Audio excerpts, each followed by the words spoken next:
हम तो सबसे प्रार्थना करते हैं कि हरे वृक्षों को मत काटिए, क्योंकि वो हमारा जिंदगी है। कार्बन डाइऑक्साइड को ऑक्सीजन में बदलकर हमारे वातावरण को शुद्ध करते हैं। वही आकर्षण करके मेघों को एकत्रित करके वर्षा कराते हैं। बहुत बड़ा योगदान वृक्षों का सृष्टि में है।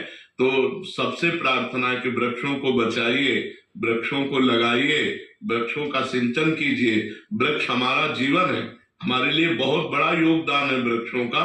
अब जो आपको कटी कटाई लकड़ी मिलती है, अब आप उससे व्यापार करते हैं, तो आप काटते तो है नहीं स्वयं, हरे वृक्षों को तो स्वयं काटते नहीं। लेकिन हम उनसे प्रार्थना करते हैं जो हरे वृक्ष काट करके लकड़ी बेचते हैं, कि हरे वृक्ष हमारा जीवन है। वृक्षों में भी जीवात्मा है।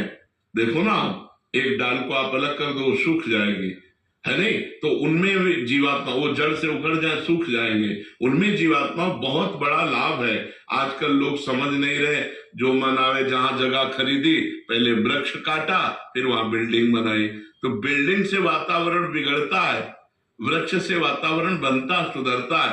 तो हम कहते हैं 100 गज जगह ले लो तो एक वृक्ष तो लगा लो, एक पौधा लगा लो। छोटे छोटे हर श्रृंगार के छोटे छोटे पौधे, कम से कम प्रकृति को तो सजाओ। अगर प्रकृति नहीं सजी, उजड़ गई, तो फिर बहुत हानि हो जाए। इतनी एसी चलती है, इतनी गाड़ियां चलती हैं कि ऑक्सीजन का नाश हो रहा है, ऑक्सीजन का नाश हो रहा है। अगर ऑक्सीजन नष्ट हो गया तो सबको सिलेंडर लेके घूमना पड़ेगा।